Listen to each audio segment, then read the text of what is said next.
Psychologists say that survival is the strongest human instinct, a hardwired biological command known as fight or flight. During a violent confrontation, the average person's pupils dilate, their breath hitches, and their adrenaline surges into a state of pure terror. They plead, they tremble, they pray. But at 3 a.m. in an upscale Manhattan bodega, Talia Navarro did none of those things.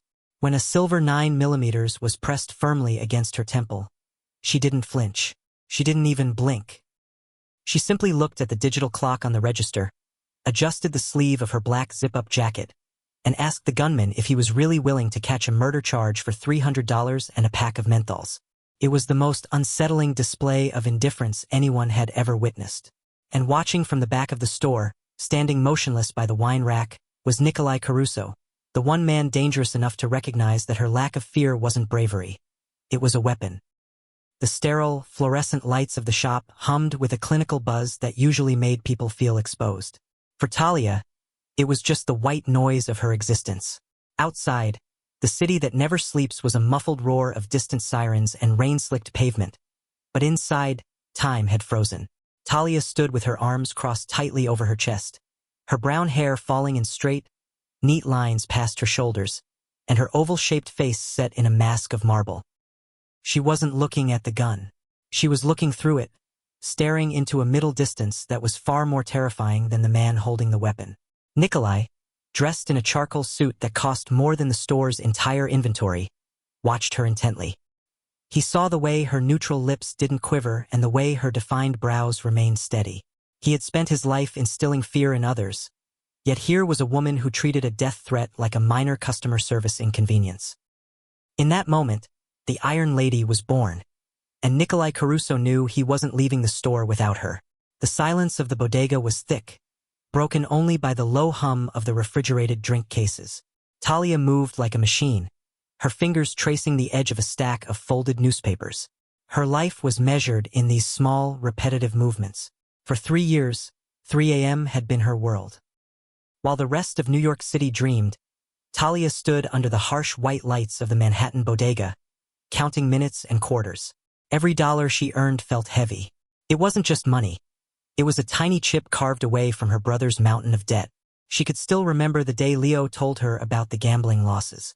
He had been crying, his voice shaking as he explained how he had lost money that didn't belong to him. Now that debt belonged to her. It was a chain around her neck, pulling her into these long, lonely nights where the only company was the occasional taxi driver or a tired nurse. Talia wiped the counter with a cloth, her movements slow and steady. She didn't let herself think about her old life or the dreams she used to have. Those were luxuries for people who didn't have a price tag on their heads. She had become an expert at being invisible, a girl in a black zip-up jacket who barely spoke. She was just a part of the store's furniture. Near the back of the store, a tall man in a dark suit was looking at the wine. He didn't look like a local. His suit was sharp, and his hair was combed back perfectly. He moved with a quiet power that made the air feel tight. Talia had noticed him when he walked in, but she didn't stare. In this neighborhood, looking too closely at a man like that was a mistake she couldn't afford. She kept her eyes on the register, waiting for him to finish his selection. The piece ended with a sudden, violent crash. The front door was kicked so hard the glass rattled in its frame. A man burst in, dressed entirely in black.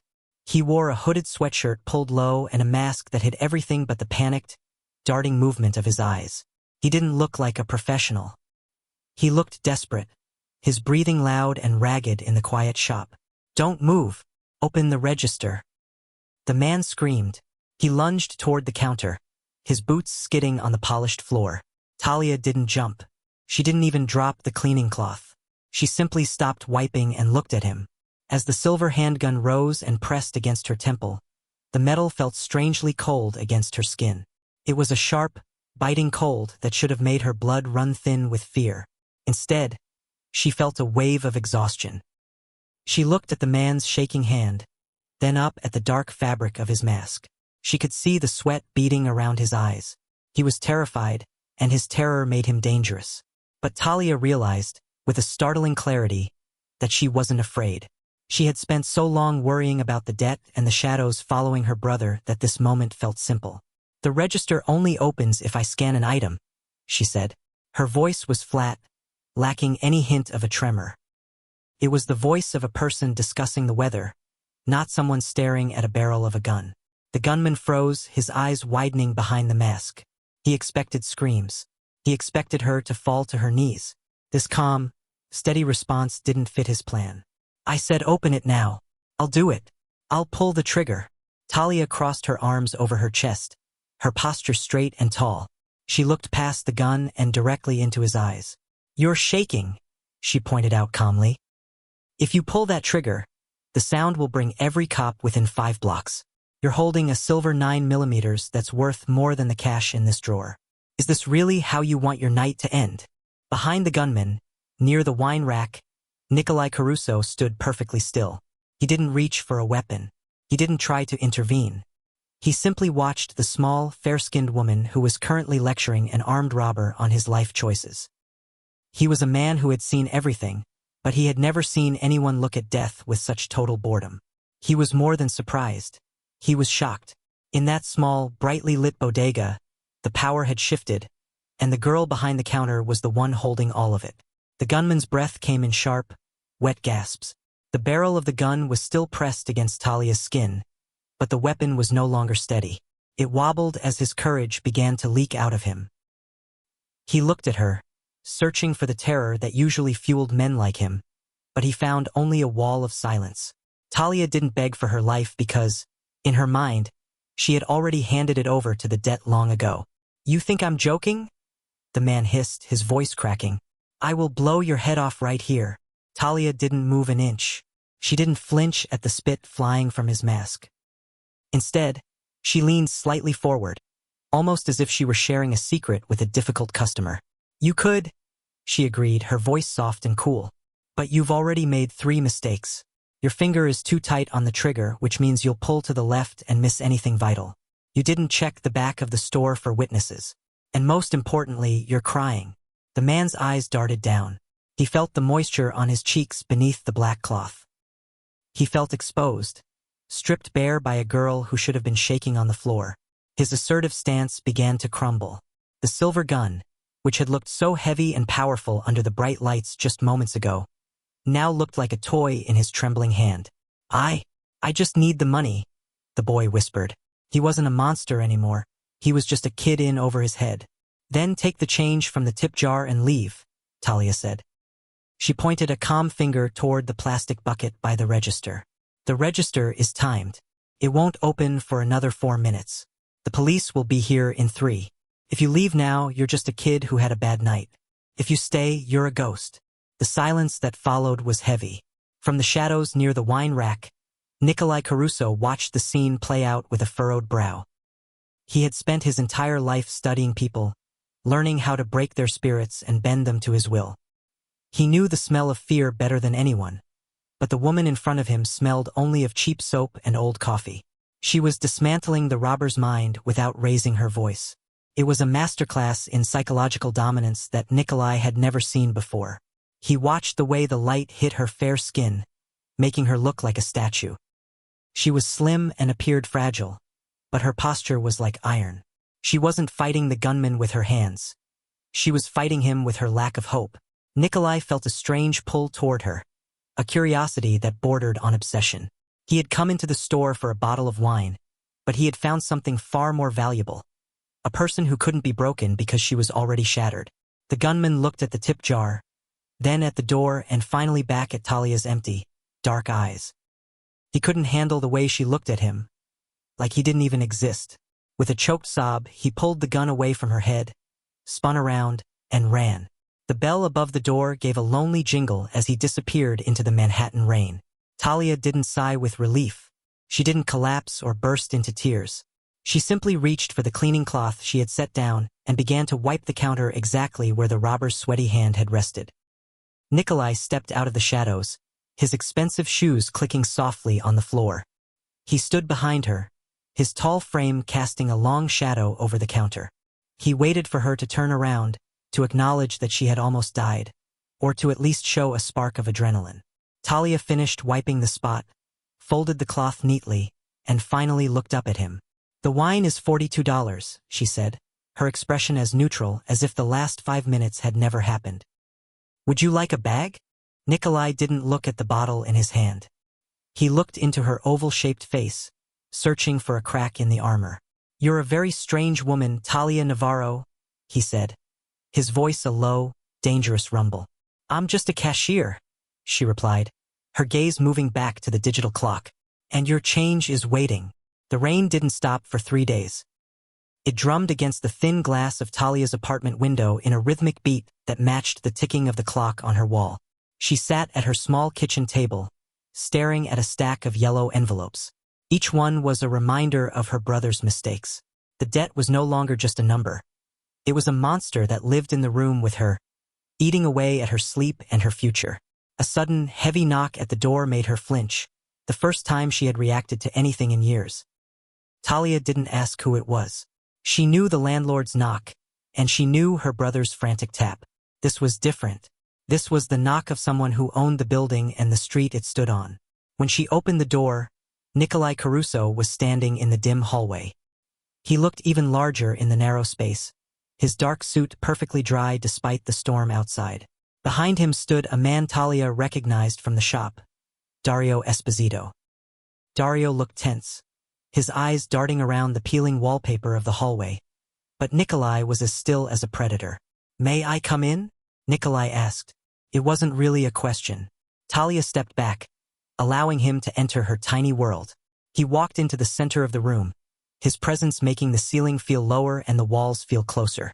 He looked at the thrift store furniture and the pile of debt notices on the table. He didn't look disgusted. He looked like a man examining a map. "I did some reading, Talia," Nikolai said, turning to face her. "Your brother, Leo. He has a very expensive habit. He owes money to people who don't have the patience that I do." Talia crossed her arms tightly over her chest. "Why are you here? If you want the $42 for the wine, I gave you the change." Nikolai let out a short, dry laugh. "I don't care about the wine. I care about what I saw in that shop.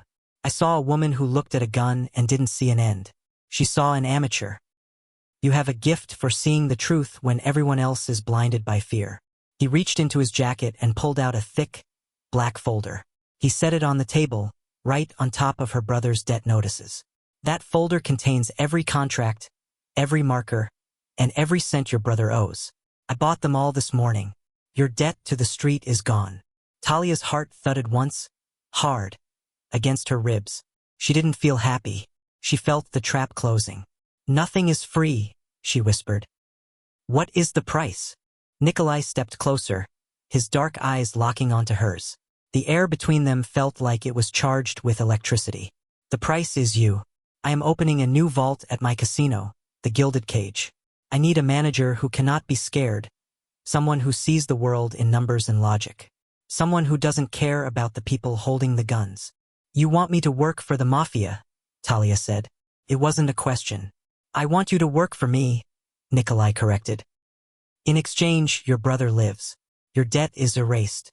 You will have a life that doesn't involve counting quarters in a bodega." He paused, his voice dropping to a low, serious tone. "But once you enter my world, there is no leaving it. You give me your skills, and in return, I give you my protection.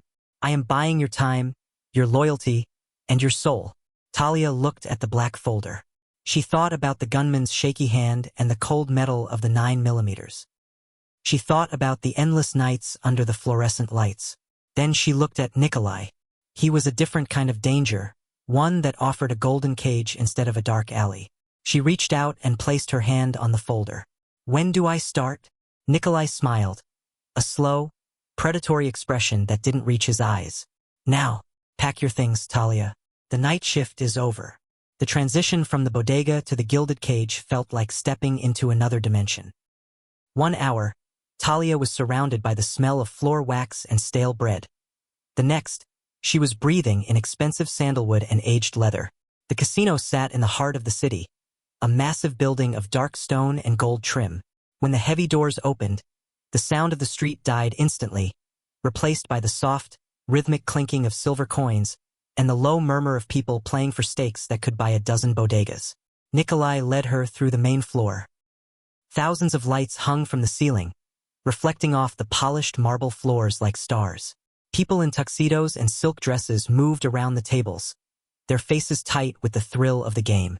Talia kept her arms crossed, her eyes scanning the room with the same clinical indifference she used to watch the night shift drunkards. To her, this wasn't a palace of dreams. It was just a larger, more expensive box.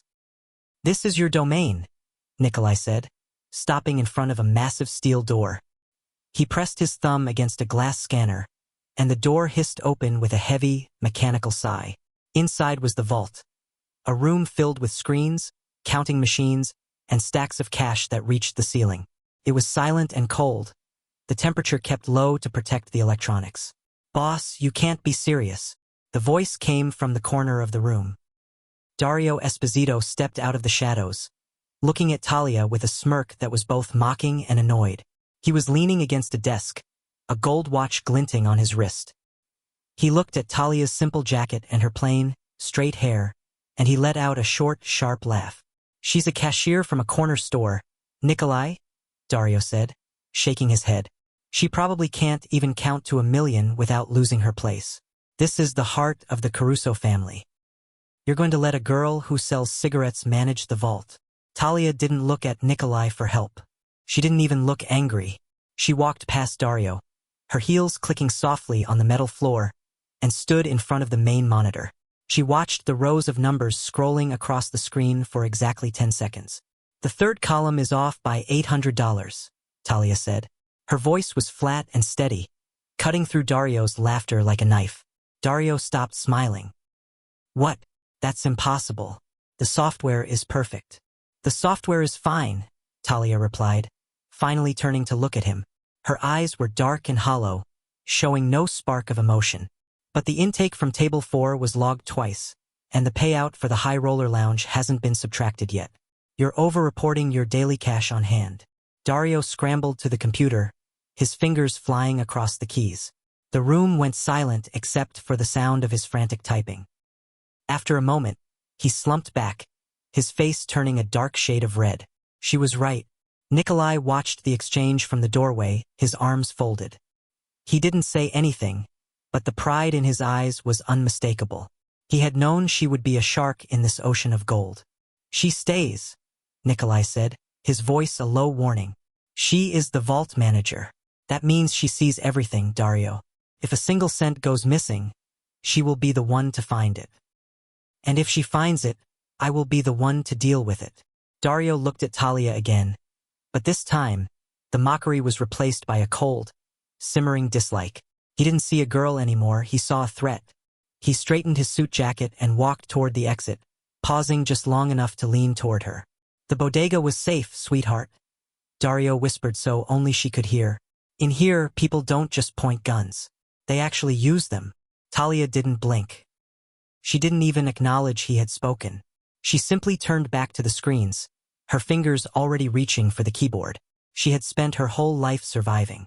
Dario Esposito was just another amateur, and the Gilded Cage was just another night shift. Only now, the stakes were life and death. The air in the high-roller lounge of the Gilded Cage was thick with the scent of expensive cigars and the nervous energy of men who had too much money. Talia stood in the shadows near the entrance, her black blazer buttoned tight. She had traded her zip-up jacket for a suit, but she still wore her hair in the same straight, neat lines. In this room, the lights were soft and golden, designed to make people forget the time, but Talia's internal clock remained as sharp as ever. The trouble started at the center baccarat table. Senator Mitchell was a man with a red face and a loud voice that usually got him whatever he wanted in Washington.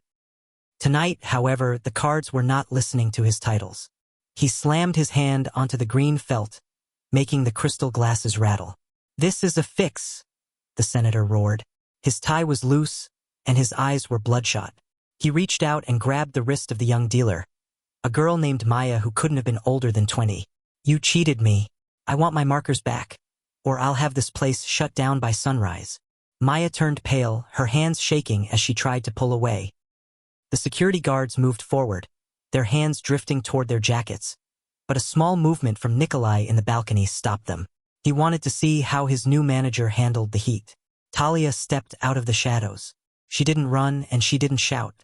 She walked with a slow, steady rhythm that drew every eye in the room toward her.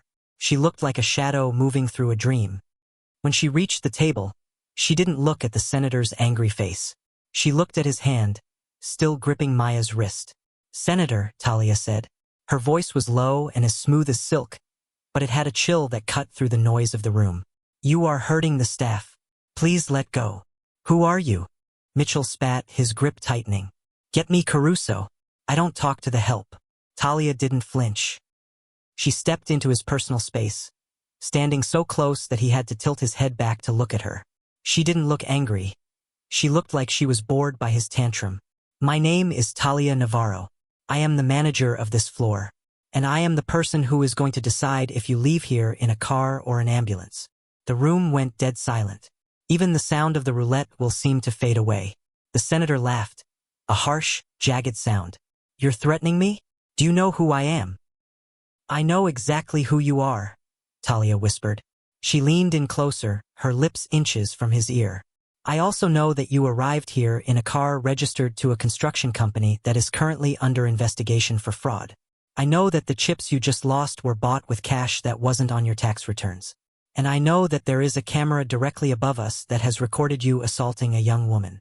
She pulled back just enough to look into his pupils. "If you let her go right now, I will walk you to the door and forget I saw your face tonight. If you don't, I will call the press before I call the police. The choice is yours, Senator. But I've already waited 10 seconds, and my patience is very thin." The senator's face went from red to a sickly white. He looked at the camera, then at the cold, hollow voids of Talia's eyes. He saw no fear there, no respect for his power, and no hesitation. He realized he wasn't arguing with a girl. He was arguing with a machine that had already calculated his ruin. He released Maya's wrist. His hand was trembling now, mirroring the gunman from the bodega. He straightened his jacket, tried to find a bit of his lost pride, and turned toward the exit without saying another word. Maya let out a sob of relief, but Talia didn't offer a hug or a kind word. She simply signaled for another dealer to take the spot. "Take 5 minutes," she told Maya. "Then get back to work. We have a schedule to keep." Talia turned and looked up at the balcony. Nikolai was leaning against the railing, a glass of dark liquid in his hand. He didn't clap, and he didn't smile, but he raised his glass in a silent toast. Talia didn't acknowledge the gesture. She simply smoothed the front of her blazer and stepped back into the shadows, her glass mask firmly back in place. The cold air of the vault was usually the only thing that made Talia feel at home. Surrounded by steel walls and the blue glow of computer monitors, she felt safe from the messy emotions of the world outside. For weeks, her life had been a routine of counting, verifying, and watching. But tonight, the numbers weren't behaving. They were whispering a story that didn't make sense. Talia sat at her desk, her eyes moving across the digital ledgers. She had a cashier's eye, a gift for spotting a single penny out of place.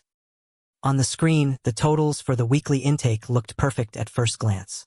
However, as she dug deeper into the digital trail, she noticed a pattern of tiny delays. Every Tuesday at midnight, a small amount of money was moved into a holding account, held for 3 minutes and then moved back. To an amateur, it looked like a software glitch. To Talia, it looked like someone was using those 3 minutes to make the money disappear and reappear with a different digital signature. She pulled up the security logs for the vault's access panel. Her heart didn't race, but her mind sharpened. The logs showed that the system had been accessed from a remote device during each of those 3-minute windows. The device was encrypted, but the location was clear: the North End. That was the territory of the Moretti family, Nikolai's oldest and most violent rivals. Talia leaned back in her chair, her arms crossed over her chest. Someone inside the Caruso family was feeding the Morettis. They weren't just stealing money. They were sharing the vault codes, which was the same as handing over the keys to Nikolai's kingdom. A shadow fell across the glass wall of her office. She didn't have to look up to know it was Dario Esposito. He leaned against the doorframe, his expensive gold watch catching the light. He looked at her with the same smirk he had worn since the day they met, but there was something different in his eyes tonight. There was a flicker of nerves, a hidden tension that most people would have missed. "Working late again, Talia?" Dario asked. He walked into the room without being invited, his shoes clicking loudly on the metal floor. You know, the boss appreciates hard work, but even a machine needs to rest. Talia didn't close the screen. She knew that hiding her work would only make him suspicious. She simply pointed at a row of numbers. "There is a glitch in the Tuesday intake," she said, her voice flat and bored. "I'm trying to track it down so it doesn't happen again." Dario's smile faltered for a fraction of a second. "Computers always have glitches. Don't waste your time on pennies, sweetheart. We have bigger things to worry about." He stepped closer, his shadow looming over her desk. "You've done a good job here so far. Don't ruin it by digging into things that don't concern you." Talia looked up at him. Her face was a mask of marble, her expression as neutral as a blank page. "Everything in this vault concerns me, Dario. That was the deal Nikolai made. I see everything." Dario leaned down, his face inches from hers. The smell of his heavy cologne was suffocating. "Just remember that people who see too much often end up not seeing anything at all.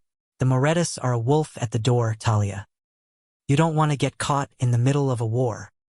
He turned and walked out, his laughter echoing in the cold room. Talia waited until his footsteps faded before she looked back at the screen. She didn't need to dig anymore. She had seen the way his pupils dilated when she mentioned Tuesday. She had seen the way his hand twitched toward his phone. Dario wasn't just underestimating her anymore. He was afraid of her. He was playing a double game, feeding information to the Morettas while pretending to be Nikolai's loyal friend. He thought he was using a corner store girl to hide his tracks, but he had forgotten one thing. Talia Navarro was used to watching people steal, and in her world, the thief was always the one who talked the loudest. She reached for her phone to call Nikolai, then paused. If she told him now, Dario would find a way to frame her. She needed more than just a glitch in a ledger. She needed proof that would leave Nikolai no choice. The war wasn't coming. It was already inside the building. The grand ballroom of the Pierre Hotel was a sea of gold, velvet, and secrets. It was the night of the Caruso Syndicate's annual winter gala, a masquerade ball where the city's most powerful people wore silk masks to hide their identities.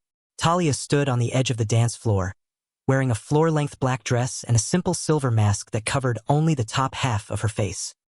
While the guests drank expensive champagne and moved to the sound of the violin, Talia's eyes never stopped moving. She wasn't there to dance. She was there to be Nikolai's eyes. Nikolai stood in the center of the room, looking like a king in his black tuxedo. He didn't wear a mask. He wanted everyone to see exactly who was in charge. Beside him stood Dario, laughing and shaking hands with city officials. To anyone else, it looked like a night of celebration. To Talia, it looked like a countdown.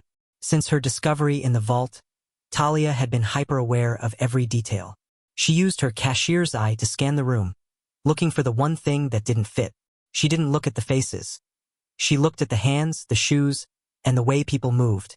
In a bodega, you learned that a person about to do something violent always has a tell. A twitch in the jaw, a hand that stays too close to a pocket, or eyes that move toward the exits. "You look like you're waiting for a storm," a voice rumbled. Nikolai had moved through the crowd to stand beside her. He looked tired, the weight of the empire showing in the lines around his eyes. "The air is too heavy, Nikolai," Talia whispered, her gaze moving toward the balcony. "Dario has been checking his watch every 60 seconds for the last 10 minutes. And there are 4 waiters on the left side of the room who haven't served a single drink." Nikolai didn't turn his head. "Are you sure?" "The one near the pillar," Talia said, her voice flat and certain. "He's wearing work boots under his dress pants. Waiters in a place like this wear polished leather. And his tray is empty, but he's holding it with a white-knuckle grip. He's not waiting for a guest. He's waiting for a signal." Nikolai's jaw tightened. He finally understood why he had brought her into his world. Most of his guards were looking for guns, but Talia was looking for mistakes. "Dario is moving toward the kitchen," Talia noted, her voice dropping an octave. "And the music is about to change." As if on cue, the violinist stopped playing a soft waltz and began a fast, jagged piece of music. It was the signal. The 4 waiters dropped their trays at the same time. The sound of silver hitting the floor was like a gunshot. From beneath their jackets, they pulled out suppressed submachine guns. "Down!" Talia screamed. She didn't wait for Nikolai to react. She grabbed his arm and yanked him behind a heavy marble pillar just as the first spray of bullets tore through the velvet curtains where they had been standing a second before. The ballroom exploded into chaos. Screams filled the air as guests dove under tables, their silk masks falling to the floor. "They're flanking us," Nikolai shouted, drawing his Beretta. Talia didn't have a gun, but she had a map of the room in her head. She saw Dario disappearing through the service door, a red handkerchief tucked into his pocket, the mark of the Moretti alliance. "The kitchen exit is blocked," Talia said, her mind working with the speed of a calculator. "But the service elevator in the hallway is off the main circuit. If we can get there, we can get to the basement." She looked at Nikolai, and for the first time, she saw a flicker of genuine fear in his eyes. Not for himself, but because he realized how deep the betrayal went. Talia reached out and gripped his hand. Her touch was cold and steady, the same way it had been when the gun was at her head in the shop. "Stay with me," she commanded. "I know the way out." In the red strobe of the emergency lights, Talia Navarro led the Mafia boss through the maze of his own crumbling empire. She wasn't just a cashier anymore. She was the only person who could see the path through the smoke. The safe house was a small, dusty apartment located above a closed dry cleaner. It was cold, and the air smelled of chemicals and old wood. Talia helped Nikolai stumble through the door, his weight leaning heavily on her shoulder. His tuxedo was torn, and a dark, wet stain was spreading across the side of his white dress shirt. A bullet had grazed him during the escape from the hotel, and he was losing blood fast. "Sit," Talia commanded, guiding him to a wooden kitchen chair. Nikolai hissed in pain, his face turning the color of ash. "Talia, you need to go. Dario will send men here. He knows all the family spots." "He doesn't know this one," Talia replied, her voice as flat and calm as ever. "This was my father's old hiding place. Now, keep quiet." She didn't waste time. She found an old first aid kit under the sink and a bottle of high-proof alcohol. She didn't have the tools of a doctor, but she had the steady hands of someone who had spent years performing precise tasks under pressure. She cut away his shirt, revealing the jagged wound. It wasn't deep, but it was angry and red. "This is going to burn," she said. She poured the alcohol over the wound. Nikolai gripped the edges of the table so hard his knuckles turned white, a low growl of pain escaping his throat. Talia didn't flinch at his suffering. She cleaned the area with quick, efficient movements, her mind focusing only on the task. She used a needle and medical thread to stitch the edges of the skin together. Her form was perfect, her fingers never shaking. "Where did you learn to do that?" Nikolai whispered, his voice weak as the pain began to dull into a throb. "My brother didn't just have a gambling problem," Talia said, not looking up. "He had a habit of coming home with holes in him that couldn't be explained to a hospital. I had to learn to fix things if I wanted to keep him alive." She finished the last stitch and bandaged his side. Just as she stood up to wash her hands, a floorboard creaked in the hallway outside. Talia froze. She didn't look at Nikolai. She looked at the door. The heavy, rhythmic thud of boots was approaching. There were at least 3 of them. Dario had been smarter than she thought, or perhaps he had followed the trail of blood. Nikolai reached for his Beretta, but his movements were slow and clumsy. His hand was trembling from the blood loss. He looked at the gun, then at the door, realizing he was too weak to aim. "Give it to me," Talia said. She didn't ask. She simply took the weapon from his hand. It felt heavy and cold, just like the gun the robber had used in the shop, but she held it with a firm, practiced grip. She checked the magazine and clicked off the safety. "Talia, wait," Nikolai breathed. "I told you before, Nikolai," she said, standing between him and the door. Her oval-shaped face was a mask of marble, her eyes devoid of any fear. "I know about guns. Amateurs get caught because they hesitate. I don't." The door burst open. The first man through was a stocky Moretti soldier in a leather jacket. He didn't even have time to raise his rifle. Talia fired twice center mass. The sound was deafening in the small room, but her hands stayed perfectly still. As the first man fell, the second appeared in the doorway. She didn't blink. She pivoted her body, her gaze directed straight at his chest, and fired again. The third man, seeing his partners drop so quickly, hesitated for a split second. That was all she needed. Talia stepped forward, invading his space just like she had with the senator, and fired the final shot. Silence returned to the room, broken only by the smell of gunpowder and the sound of the rain against the window. Talia didn't look at the bodies. She didn't drop the gun. She turned back to Nikolai, her expression as neutral as if she had just finished a shift at the bodega. "We need to move," she said, her voice a low, steady rumble. "Dario will be coming next. And I still have 6 bullets left." The rain had turned into a thick mist by the time Talia and Nikolai reached the back entrance of the gilded cage. The casino was dark, the gold lights turned off for the first time in years. Inside, the air was cold and still. Talia led the way, the Beretta held low at her side. She didn't need a map. She knew every inch of the floor. She knew which boards creaked and which shadows were deep enough to hide a man. They reached the vault door. It was standing wide open. Inside, Dario Esposito was stuffing stacks of cash into a leather duffel bag. 2 Moretti soldiers stood guard, their rifles pointed at the monitors. Dario was laughing, a jagged sound that echoed off the steel walls. "I told you, she was just a girl from a shop," Dario said to the men. "She probably ran the second the shooting started. Nikolai is dead, and this city is ours." "Nikolai is alive," Talia said. Her voice wasn't loud, but it cut through the room like a blade. Dario spun around, the bag slipping from his hands. His face went from triumph to terror in a single second. He looked at Nikolai, who was leaning against the doorframe, pale but standing. Then he looked at Talia. The 2 soldiers raised their rifles, but Talia didn't flinch. She stepped into the center of the vault, her arms crossed loosely, the gun in her right hand looking like an extension of her body. She looked at the soldiers with eyes that were dark, hollow, and completely unimpressed. "The vault has a pressure-sensitive floor," Talia said, her voice flat and clinical. "I activated it from the hallway. If either of you moves your feet more than an inch, the emergency shutters will slam shut. You'll be trapped in a vacuum-sealed box with no air and no way out.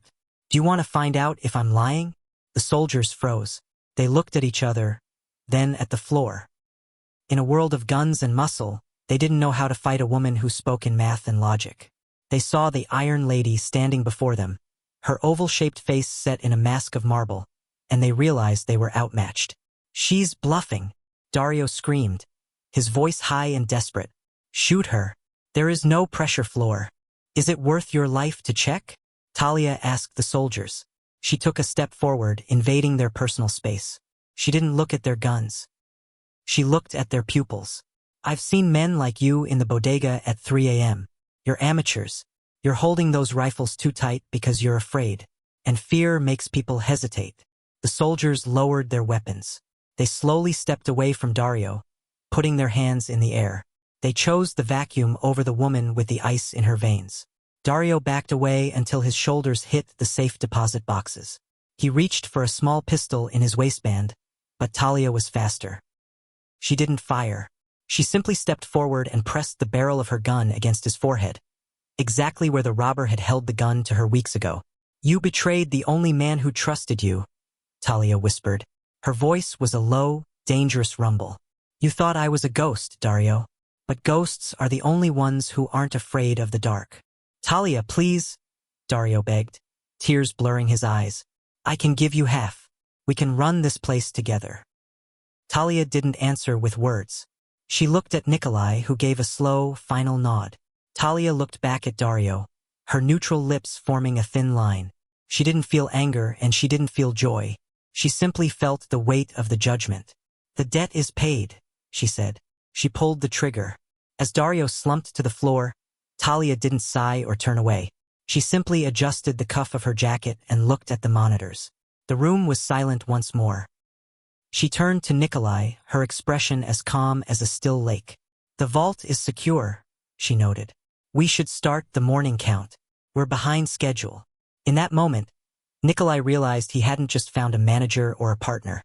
He had found a queen who was more comfortable in the line of fire than he was. The Iron Lady had arrived, and the city would never be the same. 6 months had passed since the night the vault was stained with the blood of traitors. The rain was hammering against the plate glass windows of the Manhattan bodega, turning the city lights into a blurry smear of neon and charcoal.